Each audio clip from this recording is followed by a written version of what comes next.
Okay, guys. Now in this video, we're going to come back. We're going to recall this average rate of change. Okay, but we're going to take a look at a different approach to doing the average rate of change. Okay, so if you remember, the formula for the average rate of change is f of b minus f of a over b minus a.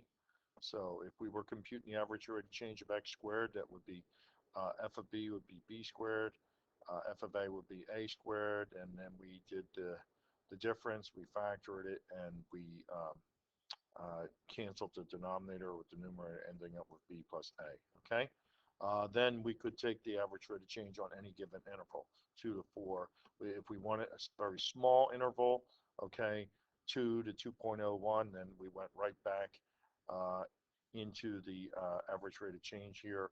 I think it was 4.01. And we can see that what's happening is if that interval gets smaller and smaller, as that interval gets smaller and smaller, then we're actually, our average rate of change is computing the instantaneous rate of change, okay?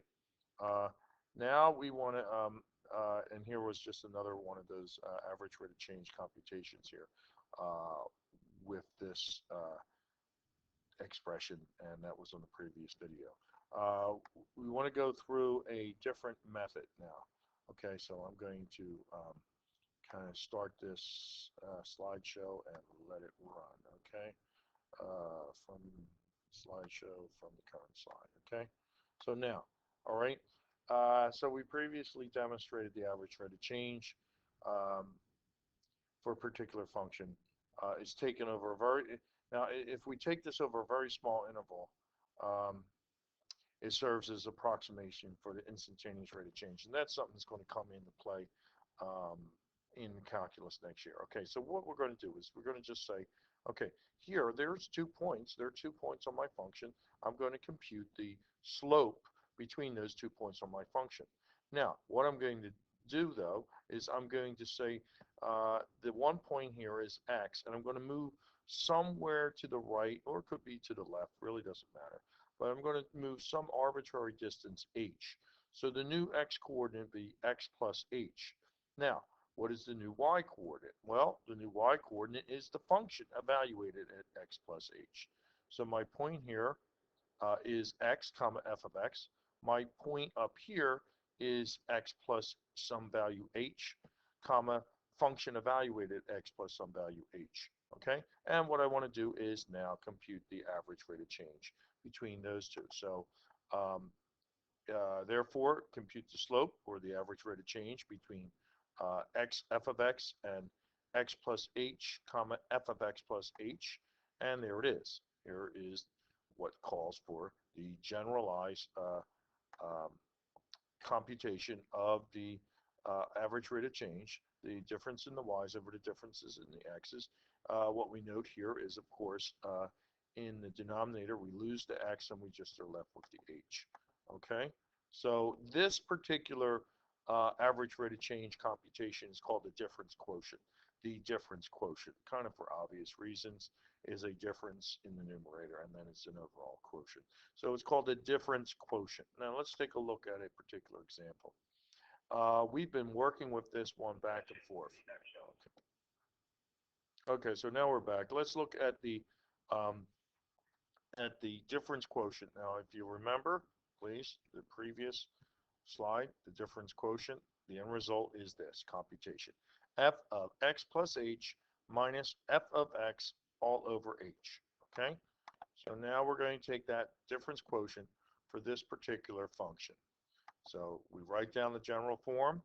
Remember, what does this imply? This implies all x's are replaced with x plus h. All x's are replaced with x plus h. So we have negative 16x squared.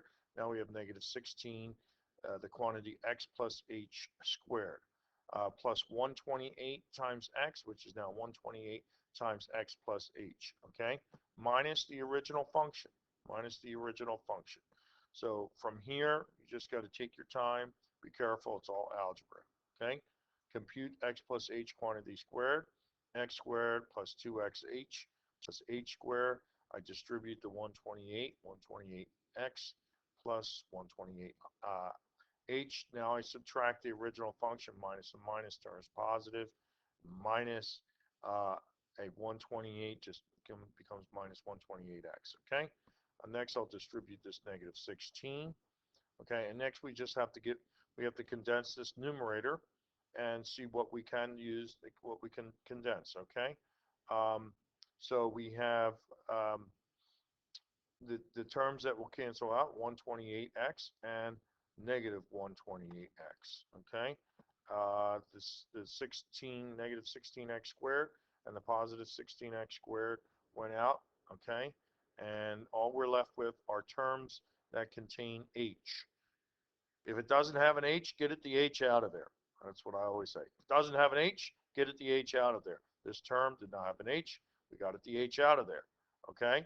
128x had no h. We got it the h out of there.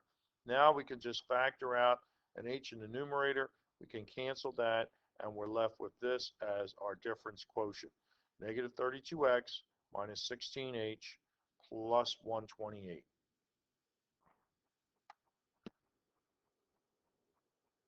Okay, I'm back. I want to do another one for you as an example. Okay, so here's our function, f of x, negative 3x squared plus 4x minus 7. I want to do this computation here. So again, it is negative, all x's are replaced with x plus h. X plus h is replacing, that's going to be squared, plus 4 times x plus h minus 7 minus the original function, watch your signs, 3x squared plus 4x minus 7 all over h. All over h. Now it's all algebra from here. Negative 3 x plus h squared, x squared plus 2xh plus h squared plus 4x plus 4h minus 7 minus and minus 3x squared plus 3x squared minus 4x minus and minus plus 7, okay, all over h.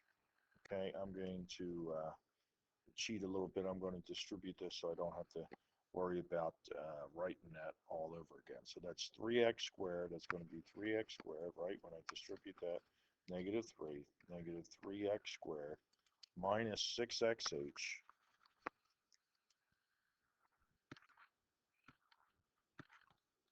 and minus 3h squared.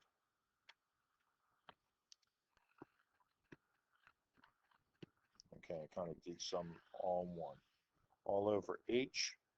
If it doesn't have an h, get it the h out of there. Negative 3x squared, positive 3x squared cancel out. Okay. What else? It has an h, has an h. 4x positive, 4x negative, negative 7 positive 7. What are we left with? All h terms. Negative 6xh minus 3h squared plus 4h all over h. Numerator calls for pulling out the common factor of h.